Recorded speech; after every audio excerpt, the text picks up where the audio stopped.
The briefing room at Forward Operating Base Titan fell silent when the hostage video appeared on the screen.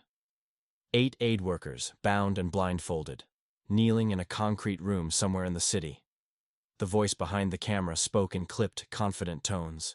24 hours, or they die one by one. Captain Sarah Mitchell sat in the back row, her medic's insignia barely visible in the dim light.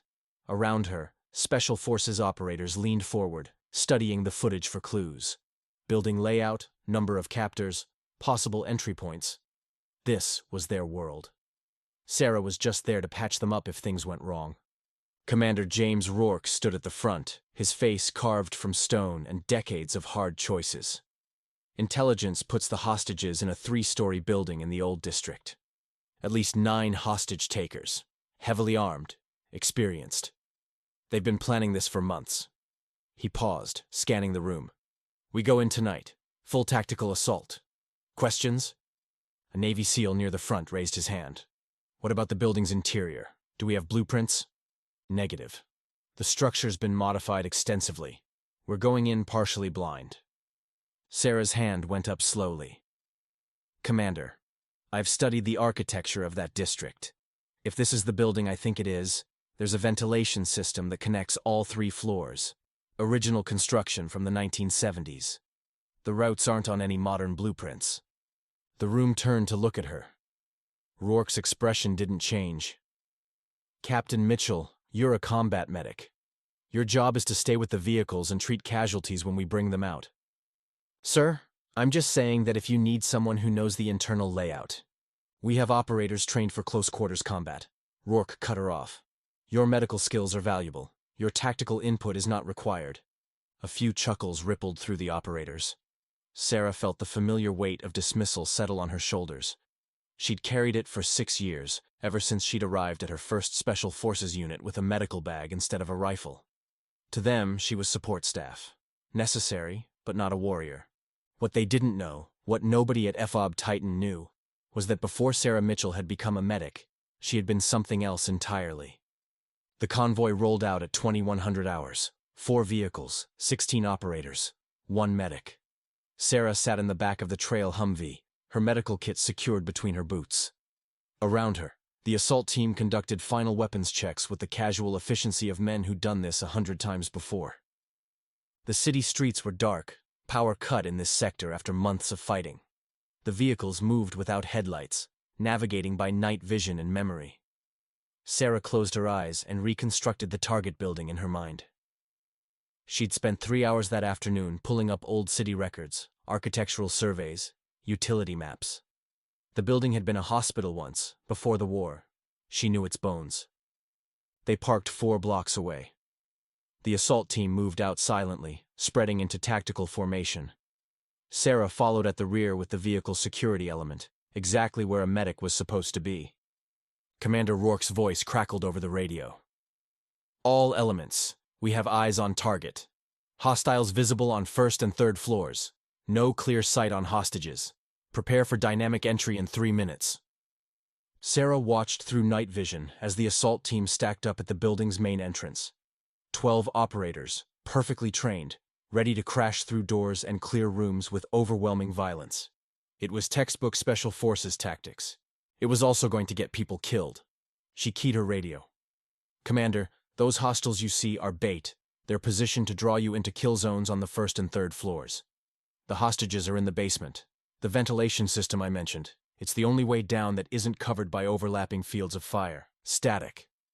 Then Rourke's voice, tight with barely controlled irritation. Mitchell, get off this net. You're cluttering comms.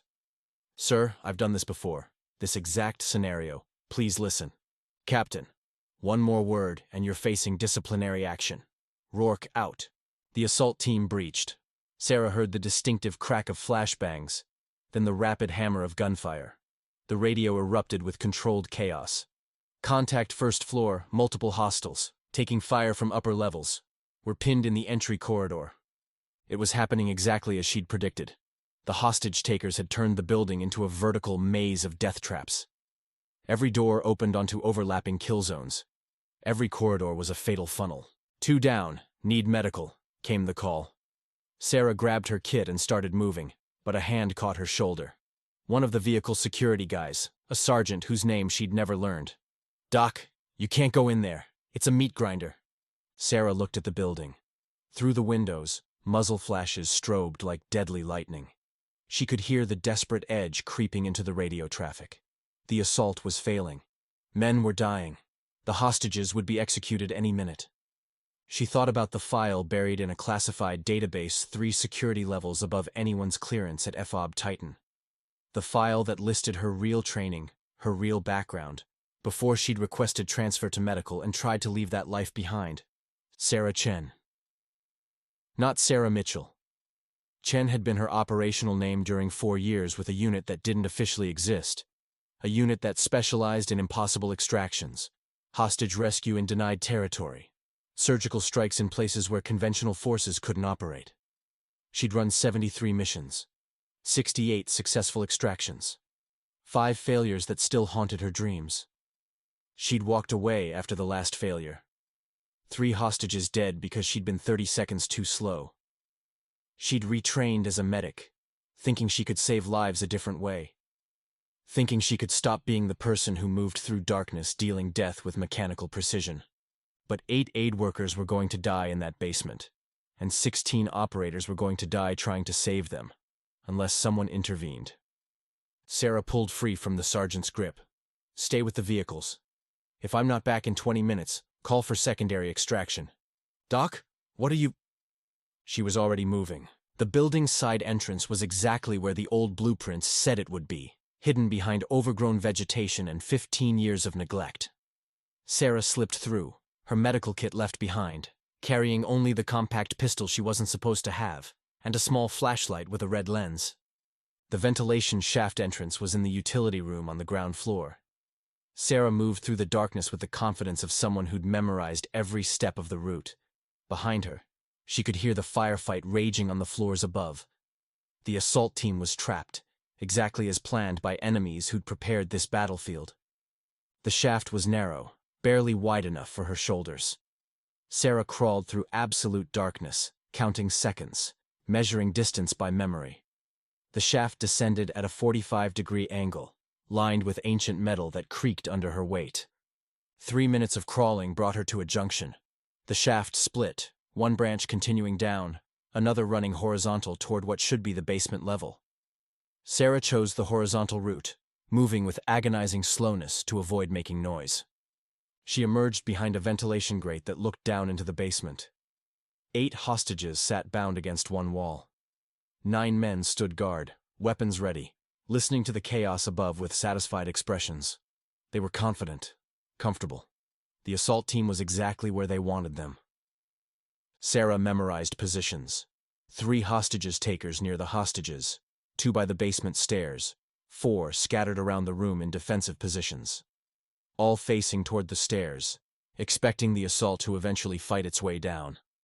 None of them were looking at the ventilation grate. Sarah worked the grate free with agonizing patience, millimeter by millimeter, until it came loose in her hands. The basement was lit by a single bulb, creating deep shadows along the walls. Perfect. She dropped silently into the darkest corner, her pistol already moving to the first target. The discipline of 4 years in the unit came flooding back. Breathe. Assess, execute. The first hostile went down with a suppressed double tap to the head. Before his body hit the ground, Sarah was moving to the next position, flowing through the shadows like water. The second hostile turned, saw movement, opened his mouth to shout. 2 rounds center mass, 1 to the head. Silence restored. The third realized something was wrong. He brought his rifle up, scanning the darkness. Sarah was already behind him, pistol pressed against the base of his skull. 1 shot, moving. Now the others knew. Shouts in Arabic, weapons swinging toward every shadow. Sarah killed the 4th hostile as he tried to use a hostage as a shield, her round passing within inches of the aid worker's head to strike the target's eye socket. 5 down, 4 remaining. The basement lights went out. Someone had hit the breaker, plunging the space into absolute darkness. The hostage takers had night vision. Sarah didn't. The tactical advantage had just reversed. But Sarah had something they didn't. She'd spent the last 3 minutes memorizing every position, every obstacle, every angle in this room. She'd built a perfect three-dimensional map in her mind. She didn't need to see. She knew exactly where everything was. The fifth hostile died reaching for night vision goggles that hung from his vest. Sarah heard the rustle of fabric, tracked the sound, fired twice. The body fell with a wet thump. 6 down, 3 remaining. Gunfire erupted, muzzle flashes strobing in the darkness. The remaining hostage-takers were firing blindly, hoping to hit the invisible threat. Sarah was already moving, using the sound of their weapons to track their positions. Between flashes, she was a ghost. The sixth hostile emptied his magazine in a wild spray. Sarah waited for the click of an empty chamber, then moved in. Close quarters, hand to hand. She couldn't risk a shot with hostages in the line of fire. Her training from the unit took over. Disarm, control, terminate. The hostile went down in silence. 7 down, 2 remaining. The last 2 had discipline. They'd stopped firing, stopped moving. They were listening, trying to track her by sound. Sarah froze, controlling her breathing, her heartbeat, even the rustle of her clothing. 30 seconds passed. A minute. In the darkness, time became elastic. One of the hostiles whispered something urgent in Arabic. They were planning to execute a hostage, force her to reveal her position. Sarah heard the distinctive scrape of a knife being drawn. She moved. The 8th hostile died before he could complete the thought. Sarah's pistol spoke twice in the darkness, tracking the knife's metallic whisper. The blade clattered on concrete. The body followed. 8 down, 1 remaining. The final hostile broke. He ran for the stairs, footsteps pounding, desperate to escape the demon hunting him in the dark. Sarah let him take 3 steps, tracked the sound, led the target, and fired her last 2 rounds. The running stopped. Total elapsed time since entering the basement, 8 minutes, 17 seconds. Sarah found the light breaker by memory and flipped it. Harsh light flooded the basement, revealing 9 bodies and 8 terrified but living hostages. She keyed her radio. Commander Rourke, this is Mitchell. Basement is secure. All hostages alive. 9 hostiles neutralized. You can call off the assault. The radio silence stretched for 5 long seconds. Then Rourke's voice, stripped of all condescension. Mitchell, what the hell did you just do? My job, sir. Bringing the hostages up now. Recommend you clear a path to the south entrance. 20 minutes later, Sarah stood in the FOB Titan briefing room again. The 8 aid workers had been evacuated. The assault team had withdrawn with 2 wounded, both non-critical. Commander Rourke stood at the front. But this time his expression was different. Everyone in the room was looking at Sarah. Captain Mitchell, Rourke said slowly, I'm going to need you to explain how a combat medic just executed a solo hostage rescue that our entire assault team couldn't accomplish. Sarah met his gaze steadily. Sir, my file is incomplete. Before I was a medic, I was an operator with a classified unit. Hostage rescue was my specialty. I requested transfer to medical 3 years ago after a mission went wrong. I thought I was done with that life.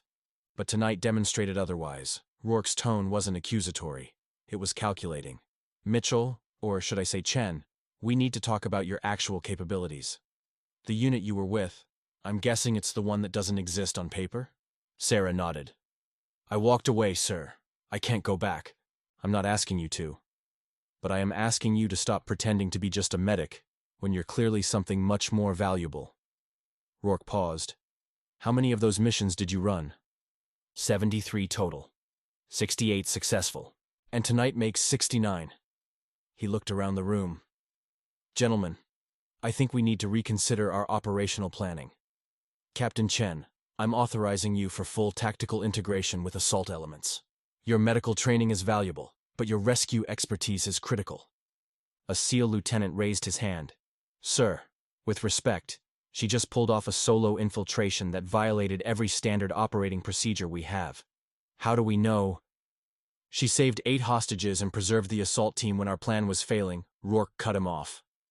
I don't care if she violated procedures. She achieved the mission objective with 0 friendly casualties. That's the definition of success. Sarah felt the weight lifting. For 3 years, she'd carried the guilt of her failures and hidden her capabilities, afraid that using them would drag her back into the darkness. But tonight had proven something she'd forgotten. Her skills weren't just about dealing death. They were about saving lives in situations where conventional tactics failed. Over the following months, Sarah Chen, no longer hiding as Sarah Mitchell, became a ghost in special operations circles. She ran 17 more hostage rescues, each one impossible by standard doctrine. She taught close-quarters combat techniques to operators who'd thought they'd mastered the art. She revolutionized approaches to denied area extraction. They called her Shadow, the operative who moved through darkness, eliminating threats that others couldn't see. But she still carried her medical kit, still patched up wounded operators when bullets found their mark. She'd learned something crucial that night in the basement. Being a warrior and being a healer weren't contradictions. They were two sides of the same mission, bringing people home alive. Commander Rourke had said she was just a medic. 8 minutes later, she'd eliminated 9 hostage-takers in total darkness and proved that sometimes the most dangerous operative in the room is the one everyone underestimates. The Special Forces community learned to pay attention when Sarah Chen walked into a briefing room, not because of her rank or her medical insignia, but because they'd learned the hard way that some warriors hide in plain sight, waiting for the moment when their particular brand of impossible becomes exactly what's needed.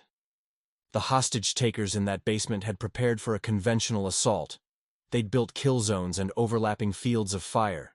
They'd planned for every standard Special Forces tactic. They hadn't planned for a combat medic who knew how to hunt in absolute darkness, who could build 3-dimensional maps in her mind, who'd run 73 impossible missions before most of them had picked up their first rifle. 8 minutes. 9 targets. Total darkness. Sometimes the greatest weapon isn't the loudest or the biggest. Sometimes it's the quiet professional everyone overlooks until the moment when overlooking them becomes fatal. Sarah Chen had tried to leave the shadows behind. That night, she learned that shadows don't abandon their masters. They wait patiently for the moment when darkness is exactly what's needed to bring light. Commander Rourke never made the mistake of underestimating her again. Neither did anyone else who heard the story of the medic who became a legend in 8 minutes of perfect violence executed in absolute darkness. Thank you for watching.